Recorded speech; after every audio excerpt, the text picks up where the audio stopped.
some stories don't just happen, they echo across time. This is the epic of Joash, a life carved from catastrophe, a reign birthed in glory, and a legacy dissolved by forgetfulness. It is the most profound lesson on the fragility of faith. His journey is a piercing question for us all. Can a borrowed faith survive when the person who lent it to you is gone? Is the fire in your heart truly yours, or merely the reflection of a greater light? The darkest tyranny in Judah's history came wearing a crown. Queen Athaliah, mad with power, attempted to erase the lineage of King David. It was a mass execution, a calculated strike to extinguish the promise of God itself. But a single fragile life was snatched from the blade. Joash, an infant king, was hidden by his aunt Jehosheba. And where did she conceal the future? Not in a fortress, but in the most sacred ground, the house of the Lord. For 6 years, while terror reigned outside the temple gates, Joash grew up in the quiet sanctity of the sanctuary. The scent of incense was his first memory. The rhythm of worship was his only education. His world was not one of thrones and armies, but of altars and devotion. He was shielded by the very presence of the Almighty, forming a bond with the temple that was foundational, yet tragically, not fully his own. The waiting ended at age 7. Jehoiada, the venerable high priest, a man who had dedicated his life to protecting the secret, now revealed the true heir. The boy was brought out and crowned in the temple he called home. The people roared, "Long live the king!" A sound that shattered Athaliah's reign. The covenant was renewed.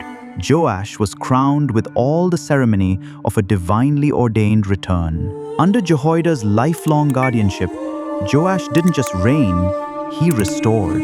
His greatest early act was the revival of the broken temple. He didn't just issue a decree, he personally devised a system to collect funds for the repairs, a tangible, diligent application of his borrowed devotion. He focused on the wood, the stones, and the gold, making God's house externally magnificent. Yet, in his youth, Joash may have confused the diligent work of restoration with the internal work of true surrender. Jehoiada's death, the invisible anchor of Joash's soul, was lifted. The shield of his conscience was gone. Enter the princes and the flatterers. They weren't revolutionaries. They were counselors offering convenience. They knelt before the king, offering respect, but their words were soft poison. They whispered, "You are a great king now. You are not a child under a priest's shadow." The old ways were Jehoiada's. Let us embrace the new freedom. Joash was faced with a choice. Seek God alone or seek the approval of men. He traded the worship of the Creator for the convenience of idols. This is the sad reality of borrowed faith. It always expires precisely when the lender is gone. Zechariah, the son of Jehoiada, the son of the very man who hid Joash, crowned him and secured his reign, now stood before the king as a messenger of truth. Zechariah cried out, "Why do you transgress the commandments of the Lord so that you cannot prosper? Because you have forsaken the Lord, he has also forsaken you." The king, who had been rescued by a high priest, now saw the high priest's son as an enemy. Joash, having surrendered his conscience to flattery, could not tolerate the truth. He issued the most heinous command of his life, to stone Zechariah to death. And where did this murder take place? In the same court of the temple where Joash had been crowned. The sanctuary that sheltered his infancy now witnessed his ultimate ungrateful crime. As Zechariah fell, his dying words were a chilling plea to heaven. May the Lord look upon it and avenge it. The boy God saved became the man who murdered God's messenger.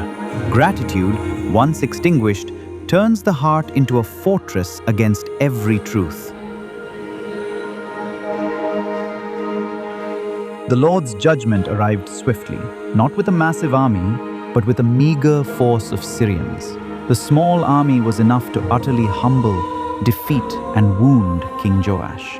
While recovering from severe battle wounds in his bed, King Joash was assassinated by his own servants as an act of retribution for the cruel murder of the prophet Zechariah. He was buried within the city of David, but history denied him the resting place of the rightful kings. He began as a rescued treasure.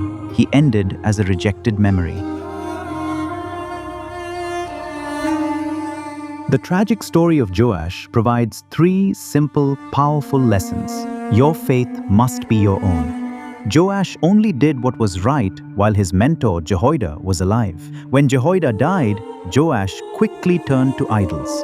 Doing the right thing because someone is watching is not enough.